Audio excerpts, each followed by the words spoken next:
नेप्सेको ग्रोथको कुरा गर्न खोजिरहेछौँ। जस्तै कि 1670 को एउटा हाईलाई ब्रेक गरिसकेपछि 1888 को जब हाईलाई ब्रेक गरेपछिको कुरामा हामी नेप्सेको ग्रोथको बारेमा कुरा गर्न खोजिरहेछौँ। हामीले त्यतिखेर के भनेको थियौँ भन्दाखेरि जब 1670 ब्रेक गरिसकेपछि 1888 लाई ब्रेक गरिएपछिको नेप्सेमा एउटा एकदमै स्ट्रङ ग्रोथ आउँछ भन्ने कुरा हामीले गरेको थियौँ पछिल्लो भिडियोमा। हो, त्यही अनुरूपमा एकचोटि नेप्सेमा एकदम स्ट्रङ ग्रोथ आएको हो र त्यो ग्रोथले जस्तै कि के भनौँ भन्दाखेरि यो लेभल भनौँ न 15 यहाँको भन्नुभयो भने पनि 1640 को लेभललाई 1640 अलि हायर लेभल भयो। ल त्यही 1640 को लेभल अथवा यो 1550 को लेभललाई जब त्यहाँबाट एउटा ग्रोथ देखेको थियो त्यो ग्रोथ चाहिँ लगभग 2120-22 को लेभलमा गएर रोकिसकेपछि यहाँनिर 2120-22 को लेभलको कुरामा हामी कुरा गर्नुको एउटा हाम्रो मोमेन्टम ब्रेक भयो, एउटा मोमेन्टम लुज भयो, एउटा के भयो भन्दाखेरि मोमेन्टम रोकियो, त्यो ठाउँमा हायर मोमेन्टम रोकियो, हाई अवार्डको मोमेन्टम रोकियो। अब त्यसपछि बजार के हुन्छ भन्ने खालको कुरामा हामी योमा हामी कुरा गर्न कोसिसमा छौँ। अबको दिनमा हामीलाई के लागिरहेछ भन्दाखेरि नेप्से केही समय साइडवेज जान्छ भन्ने हामीलाई लागिरहेको छ।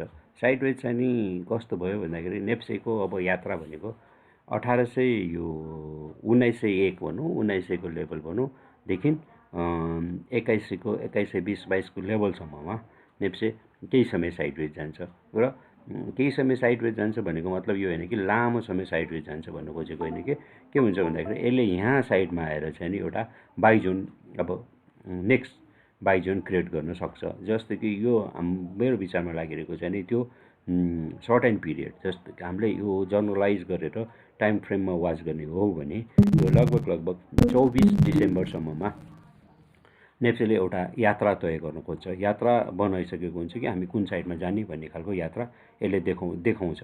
त्यो किन त्यतिखेरसम्ममा अब उसले साइडवेज गएर यो दुईटाको बिचमा नै बस्छ होला बजार, त्यो बिचमा नै बस्छ होला मेरो विचारमा जहाँसम्म लाग्छ। र अब यहाँ हेर्दै जानुभयो भने ग्रोथको सिनारियो हेर्नुभयो भने पछिल्लो समयको ग्रोथ हामीले जहाँनिर रोक्यो भने चाहिँ जहाँनिरबाट चाहिँ नि अनि डिमिसिङ भोल्युमहरू आइरहेको छ। डिमिसिङ भोल्युम भनेको मतलब चाहिँ नि यो अलिकता हामी करेक्सन फेजमा छौँ भन्ने खालको कुरा गरिरहेको।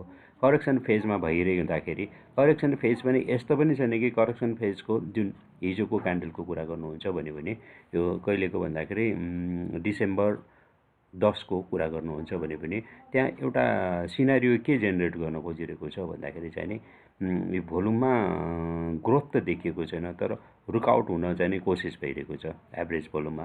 किन हामीले पुरानो एभरेज भोल्युमसित कम्पेयर गरिरहेको छौँ, त्यही लेभलको भोल्युम यहाँनिर आइपुगेको छ। अब यो भोल्युमलाई ब्रेक गर्यो भने यो पुरानो एभरेज भोल्युमलाई ब्रेक गर्यो भने चाहिँ नि नेप्सेमा ग्रोथ त देखिन्छ तर त्यो ग्रोथले सब्स्टान्सिएबल ग्रोथ गर्छ गर्दैन भन्ने कुरा चाहिँ नि पछि छ। तर अहिलेको फिलहाल कन्डिसनमा वाच गर्ने कुरा चाहिँ नि के हो भन्दाखेरि हामी 2008सम्म 2008 लाई ब्रेक गरेपछि मात्र हामी लाग्नु भनेर भन्छौँ। भन्दाखेरि हामी प्राइसलाई मेजरमेन्ट कसरी गर्छौँ भन्ने खालको कुरा गरिरहेछौँ। जस्तो कि हामीले एक ठाउँमा यहाँनिर त्यो प्राइस भनेको जस्तो कि 1638 को जुन हामी ग्रोथ हुँदाखेरिको प्राइसलाई हामीले मेजरमेन्ट गर्न खोजिरहेछौँ। यहाँबाट प्राइस बढ्छ भन्ने कुरा आधारहरू हामीले चाहिँ नि तय गऱ्यौँ होइन। यहाँबाट जुन हाम्रो यो जुन लाइनहरू हामीले क्रिएट गरेको छौँ त्यो लाइनबाट प्राइस बढ्छ भनेर देखायो र यहाँ गइसकेपछि फेरि यो ठाउँमा ठोकेर यो प्राइस बढ्छ भनेर मेजरमेन्ट गऱ्यौँ। जस्तो कि यहाँनिर आइपुग्यो 1784बाट पनि प्राइस बढ्छ भनेर मेजरमेन्ट गऱ्यौँ। त्यस्तै यहाँबाट दौडिँदै आइसकेपछि 1888सम्म त हामीले मेजरमेन्ट के अरे यो 2122-25सम्म त गयो। त्यसपछि यहाँबाट आउँदाखेरि चाहिँ नि हाम्रो प्राइस डाउनफल भयो भनेर देखायो, डाउनफल भयो, शार्प डाउनफल हुन्छ भनेर पनि देखाइसकेपछि हामीले मोमेन्ट हामीले चेक गर्ने बेलामा यो कुरालाई हामीले सर्ट टर्ममा हेर्दै गरेको कुरामा भनिरहेका छौँ। जस्तो कि अब आउँदाखेरि हामीले यो स्लोप त भनेको छ।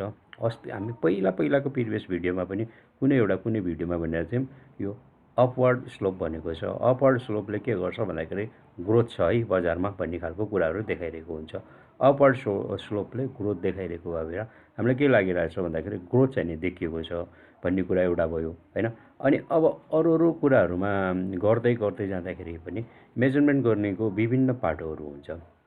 एउटा मैले सामान्य एउटा पाटो के भनिदिइरहेको छु के भन्न खोजिरहेको छु भन्दाखेरि जस्तो कि यहाँ आयो ग्यापमा खुल्यो होइन, ग्यापमा खुल्यो, यो हेर्नु यो ग्यापमा खुल्यो, यसपछि यसलाई सपोर्टमा भोल्युम छ, भोल्युम भएपछि के भयो भन्दाखेरि हामीले त्यो भोल्युमले ग्रोथ देखाउँछ, बढ्छ भन्ने कुरा भयो, कन्टिन्युटी बढ्यो होइन। यहाँनिर आएर एउटा सार्प भोल्युम भयो, जुन यो सार्प भोल्युम छ, यहाँ पछि सार्प भोल्युम छ, त्यो सँगसँगै अब यो सार्प भोल्युमले चाहिँ नि हामीलाई के सङ्केत गरिरहेछ भन्दाखेरि यो कन्टिन्युटीमा लो भोल्युम आयो, त्यसपछि भोल्युम लो आयो, अर्कोमा त्यो खासै भोल्युम इन्क्रिज हुन सकेन भनिसकेपछि के भयो भन्दाखेरि यो सार्प भोल्युमले चाहिँ नि अब बजारमा चाहिँ नि अब ग्रोथ चाहिँ नि सिद्धिएको हो भन्ने खालको कम्पेयर गरेँ। किन इन एभरेजमा यो सार्प भोल्युम आउनु सँगसँगै के हुनु पर्थ्यो भन्दाखेरि भोल्युम पनि त्यही हिसाबको भोल्युम, अरू भोल्युम पनि आउनु पर्थ्यो। क्रसिङ गर्न नसक्यो भने पनि इन हाराहारी लेभलको भोल्युमहरू आउनु पर्थ्यो कि जब कि त्यसमा कन्टिन्युटी ग्रोथ हुन्छ भनेर। तर यसमा त्यो नभइसकेको भएर त्यसको केही समयपछि नै बजार खस्यो। बजार खस्यो किन यो भोल्युमले नै गरेर बजार खसेको। अब यो कुरा यो नभइरहनु कि यो भोल्युम सार्प भोल्युमलाई सपोर्ट गर्न नसकेको भएर बजार खसिरहेको हो। अब बिस्तारै कमन भोल्युमहरू आइरहेको छ। अब बजारले एउटा सब्सटेन्सेबल भोल्युम ब्रेक गर्छ, बजारमा ग्रोथ आउँछ। त्यसैले मैले के भनिरहेको छु भन्दाखेरि जबसम्म यो भोल्युममा यो तिनवटा कुरा एकदमै अभियसली भयो। एउटा यो अपबाट डाउनको, यो नियरली अपबाट डाउनको कुरा गरिरहेको छु, लगभग 250 पोइन्ट जति हुनसक्छ होला सायद होइन। त्यो र त्यसपछिको ग्रोथको कुरा गर्न खोजिरहेको छु।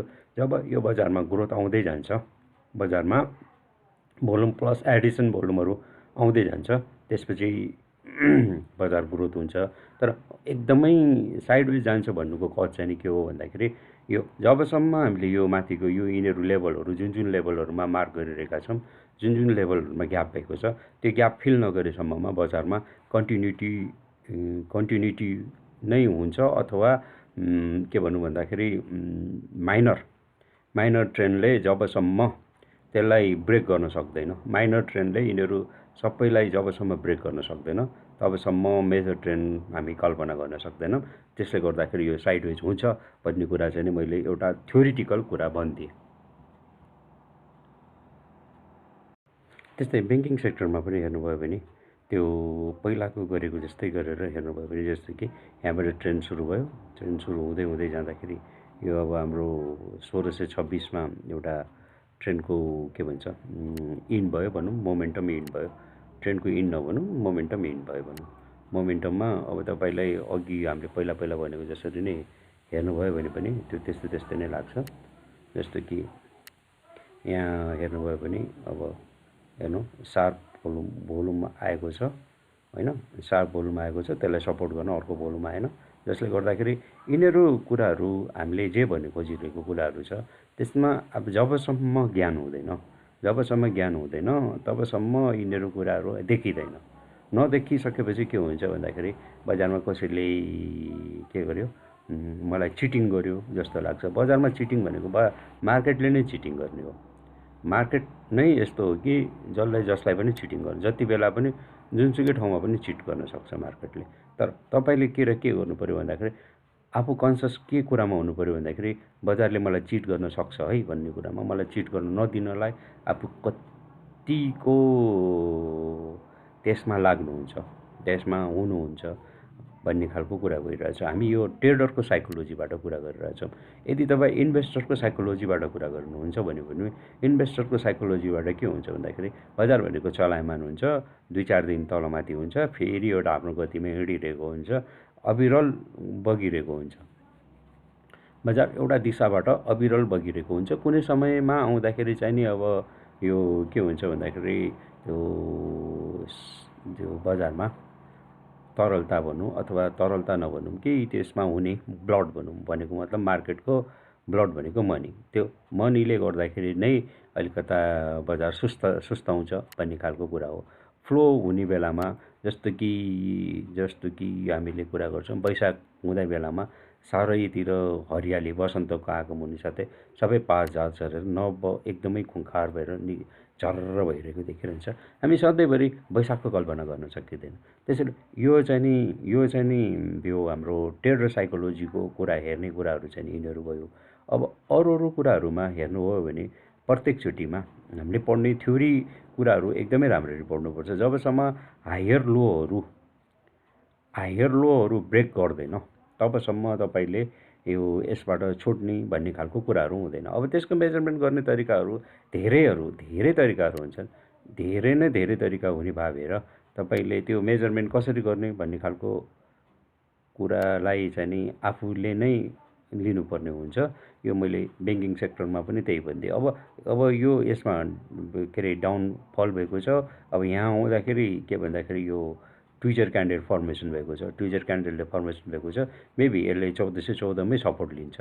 मेरो सामान्य ज्ञानमा 1414मै सपोर्ट लिन्छ। यहाँ डिमिसिङ भोल्युम पनि त्यही भन्न खोजिरहेको छ। अब एउटा भोल्युम आउँछ, बिस्तार गर्दै यो लेभलहरू पार गर्दै जान्छ भन्ने कुरा भयो ब्याङ्किङको। जस्तै कि नन लाइफकै कुरा गर्नुभयो भने पनि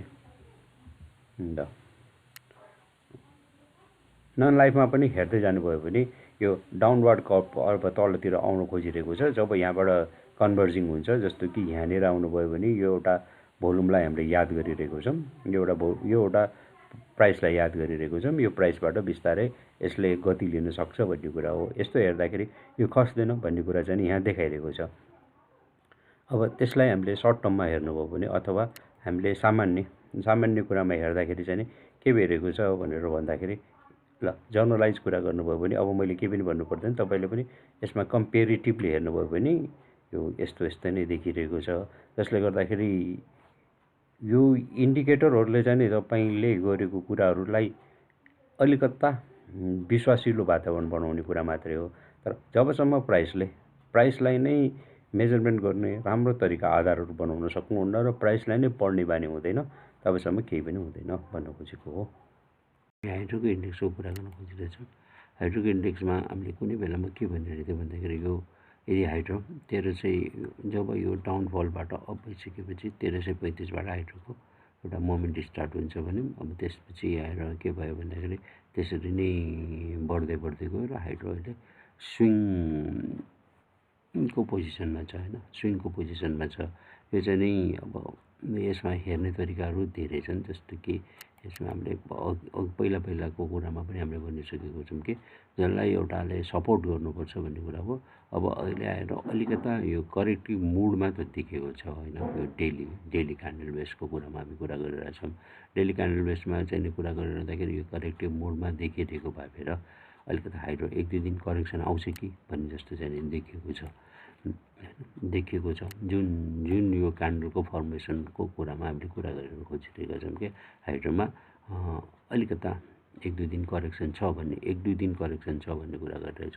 तर यसलाई नै हामीले सर्ट टर्ममा हेर्नुभयो भने सर्ट टर्म बेसिसमा हेर्नुभयो भने हाइड्रोको अब करेक्सनको पिरियड सिद्धिएको हो कि करेक्सनको थियो अब सिद्धिएको हो कि जस्तो चाहिँ नि एकदमै फिल भइरहेको छ। जुन कि यो साइडको क्यान्डलले करेक्सन देखाएको थियो होइन, त्यसमा यो बेरिस क्यान्डल फर्मेसन भएको थियो। त्यसपछि के भयो भन्दाखेरि डाउनफल भएको थियो। अब बिस्तारै यसको करेक्सन चाहिँ नि कम्प्लिट भयो र अब यो बढ्छ भन्ने कुरामा चाहिँ नि हामीलाई एकदमै कन्फर्म साथ भन्न सकिन्छ। जुन यो विन्यासहरूको यो क्यान्डलहरूको विन्यास र यो पर्फर्मेन्सहरूको यो के भन्छ केएसटीको पर्फर्मेन्सले पनि त्यही देखाउँछ। एन्ड लाइफ इन्डिकेटरको के अरे लाइफ इन्सुरेन्सको कुरा गर्दाखेरि पनि त्यही जस्तो कि यहाँ हेर्नुभयो भने यो हायर मुभलाई ब्रेक गरेर यो 9900को 10,000को लेभललाई ब्रेक गरिसकेपछि बजार पुग्यो 13,000मा पुग्यो होइन, 13,000मा पुग्यो। 10,000ले ब्रेक गरेपछि 13,000मा पुग्यो। अब त्यसपछिको यो भोल्युम करेक्सन भोल्युम अथवा करेक्टिभ मुड भनौँ जे भनौँ होइन, त्यो भोल्युम चाहिँ नि के भएको छ भन्दाखेरि अलिकता करेक्सन मुड देखेको छ। अब बिस्तारै यो साइडवेज हुँदै अप्पर बिस्तार अपक्लाइन गर्दै जान्छ। अपक्लाइन गरिसकेपछि भोल्युम पनि त्यही स्पिडमा त्यसरी नै बढ्दै जान्छ र ग्रोथ चाहिँ नै देखिन्छ। अब यसको नेक्स्ट लेभल कति हुन्छ भन्ने कुरामा चाहिँ नि अहिले तत्कालै भनिहाल्नुभन्दा पनि अझै समय बाँकी छ। यो कतिसम्म साइडवेज जान्छ अथवा यसलाई ट्रेस गर्नलाई कस्तो हुन्छ अनि त्यसपछि यो कुराहरू हुन्छ। जस्तो कि यसमा हामीले किन अहिले डाइरेक्ट पोटेन्सियालिटी यसमा दिन राखेको छैनौँ कि यसको नेक्स्ट टार्गेट के हुनसक्छ भनेर। अब बजार हामीलाई पहिलो एउटा अघिल्लोचोटिको एउटा भिडियोमा के भनिएको छ भन्दाखेरि जब हामी लोवर साइडमा हुन्छ हामीले टार्गेटहरू सामान्यकरण अनुसारको हामी भनिदिन सक्छौँ कि यस्तो यस्तो हुनसक्छ भनेर। जब बजार अप्पर साइडमा गइसकेपछि के एउटा कुरामा के विचार गरिरहनु पर्ने हुन्छ भन्दाखेरि जसले पनि जोसुकै मान्छेले पनि के विचार गर्नुपर्छ भन्दाखेरि अप्पर डाइरेक्सनमा गइसकेपछि यो होइन कि यसमा हाम्रो रणनीति कस्तो हुनुपर्छ, के हुँदाखेरि चाहिँ नि म बस्ने, के हुँदाखेरि चाहिँ नि मैले प्रफिट बुक गरिहाल्नुपर्छ। यहाँ जति लेजिनेसबाट प्रफिट यहाँबाट यहाँ माथि जाँदाखेरि जति लेजिनेसबाट प्रफिट बुक गर्नुहुन्छ त्यति नै राम्रो थियो र राम्रो सब्सटेन्सिएबल भोल्युममा पाउनुहुन्थ्यो भने यहाँ यो जब हाईबाट मुभ हुँदै जाँदाखेरिमा चाहिँ नि के हुन्छ भन्दाखेरि जति स्मार्टनेसबाट प्रफिट बुक गर्नुहुन्छ त्यति नै तपाईँलाई राम्रो प्रफिट दिन्छ भन्ने कुरा चाहिँ नि हो। त्यसैले एउटा के हो भन्दाखेरि बजारमा एउटा के कुरा बुझ्नुपर्ने जरुरी छ भन्दाखेरि चाहिँ बजारमा एउटा कुरा एकदमै बुझ्नुपर्ने जरुरी मैले फोकस गरेर भनिरहन्छु कि बेरिस मार्केट र बुलिस मार्केटमा काम गर्ने शैलीहरू फरक हुन्छ र साइडवेज मार्केटमा पनि काम गर्ने शैलीहरू फरक हुन्छ। त्यसैले कसले के भन्यो कसले के गर्यो भन्ने कुरा होइन। तपाईँ अहिले हामी बुलिस मार्केटमा उन्मुख छौँ भने हाम्रो काम गर्ने शैलीहरूलाई पनि त्यही अनुरूपमा लिनुहुन्छ भन्ने कुरा मैले सोचिरहेको छु। त्यसैले अहिले मैले यसको टार्गेट भनिहाल्नुभन्दा पनि नि यसको टार्गेट यहाँ हुन्छ यहाँ हुँदैन भनेर भन्नलाई भनिदिउँला, तर त्यो पुगुन्जेलसम्ममा मान्छेहरूलाई धेरै कुराहरूले अप्ठ्यारो परेको पनि हुनसक्छ अथवा यसको टार्गेट के हो भनेर यो ठुलो ठाउँमा किन्ने भन्ने खालको कुरा होइन। किन्ने र बेच्ने भन्ने कुराहरू चाहिँ नि कस्तो हुन्छ भन्दाखेरि आफ्नो अनुकूलता अनुसार र क्यान्डल स्टिकको प्याटर्न फर्मेसन अनुसारको प्राइस एक्सनको फर्मेसन अनुसारको गर्नुपर्ने हुन्छ। त्यसमा के कुराहरूको इम्पोर्टेन्स हुन्छ भन्ने कुरा मैले पहिला पनि भनिसकेँ। अब त्यसरी नै हेर्नु होला भन्ने कुरामा मैले यो भनिदिएँ होइन। लाइफमा पनि भयो नन लाइफमा भयो। अब माइक्रोको कुरा गर्दैछु। माइक्रो इन्सुरेन्स पनि जर्नलाइज मात्र ब्रिफिङ गरेको। यो हायर मुभ भएर यो करेक्सनमा के हुन्छ कसो हुन्छ भन्ने कुरामा धेरै नै कुराहरू आइरहेको भएर चाहिँ नि के हो भन्दाखेरि अहिले मैले यो भनिदिएको हाम्रो नेप्सेको यात्रा भनेको मैले देखिरहेको मेरो आँखाले देखिरहेको यात्रा भनेको हामी धेरै माथि जाने यात्रा हो। तर यो होइन कि धेरै माथि जान्छ भन्दैमा हामी सपना पनि बेच्नु छैन। अब सपना पनि देखाउनु छ, सपना पनि देखिनु छ, तर यो होइन कि सपना पनि दिउँसो देखेको जस्तो सपना पनि हुनु भएन। जस्तै कि माइक्रो फाइनेन्सको पनि यो हायर लेभल अल टाइम हाईलाई ब्रेक गरेर नयाँ अल टाइम हाई बनेको छ। यो हाईलाई ब्रेक गरेर अब हाम्रो अल टाइम हाई भनेको यो 3300 चान्चुनको लेभल भयो। जब कि हामीले त्यतिखेर नै भनेको थियौँ 3400-3500सम्मको माइक्रो फाइनेन्स दौडिन्छ एकचोटि भनेको थियौँ होइन। दौड्यो होइन, छिटो समयमा दौड्यो, त्यो बेग्लै कुरा। अब बिस्तार यसमा पनि ग्रोथ आउँछ। हेर्दै जानुभयो भने तपाईँले कम्पेयर गर्ने कुराहरू सामान्य आँखाले हेर्दाखेरि के हेर्नु पऱ्यो भन्दाखेरि भोल्युम हेर्नु पऱ्यो, प्राइस हेर्नु पऱ्यो। भोल्युम हेर्नु पऱ्यो, प्राइस हेर्नु पऱ्यो र त्यसमा मैले किन्दाखेरि भोलिको दिनमा म यो ठाउँमा बेच्न सक्छु कि सक्दिनँ, सक्छु जस्तो लाग्यो भने किन्नु पऱ्यो होइन। गाह्रो छ अलि छ भन्ने खालको कुरामा चाहिँ नि विचार गर्नु पऱ्यो भन्ने नै हो। अब यसको 30 मिनटको क्यान्डलमा पनि हेर्नुभयो भने के हुनसक्छ होइन। 30 मिनटको क्यान्डलले पनि बजार फर्किन खोजिरहेको छ भनेर देखाइरहेको छ। यसको हेर्नुभयो भने यो हाई थियो। अब मैले यहाँनिरको नजिकै कुरा गरेँ, यो हायर लो थियो, त्यसको पनि यो अप्पर साइडको हाई थियो। त्यसपछि सँगसँगै टच गर्न आएको थियो होइन, टच गर्न आएको थियो। त्यो सँगसँगै के भयो भन्दाखेरि योभन्दा यो हाई भयो भनेपछि यस्तो हेर्दाखेरि जनरली बजार चाहिँ फर्किने क्रममा छ। तर हाम्रो कुरा के हो भन्दाखेरि यो ट्रेन्डलाई यो यहाँदेखि यहाँसम्मकोलाई जबसम्म ब्रेक गर्दैन तपाईँले एग्रेसिभली लागिहाल्नुपर्ने जरुरी छैन। यहाँदेखि यहाँसम्मको जब ब्रेक गर्नलाई कोसिस गर्छ बिस्तार गऱ्यो भने अब तपाईँले पनि बिस्तार गर्दै आफ्नो के अरे फोर्सहरू इम्प्लिमेन्ट गर्ने हो, आफ्नो पैसाहरू इम्प्लिमेन्ट गर्ने हो। तर यो होइन कि अब यसलाई अब यो मासतिर नलागेर यो तलतिर लाग्यो भने त के गर्छु। बजारमा जहिले पनि एउटा दुईवटा रणनीति हुनुपर्छ। बजार बढ्दाखेरि के गर्ने, बजार घट्दाखेरि के गर्ने भन्ने कुरामा जहिले पनि आफूले सोचेर हुनुपर्छ कि कसैले पनि टिकाउने भन्ने खालको कुराहरू हुँदैन। यो कुरा मैले भनेर थ्याङ्क यू। यो आजको लागि यहीँ नै सेसन इन्ड गरौँ।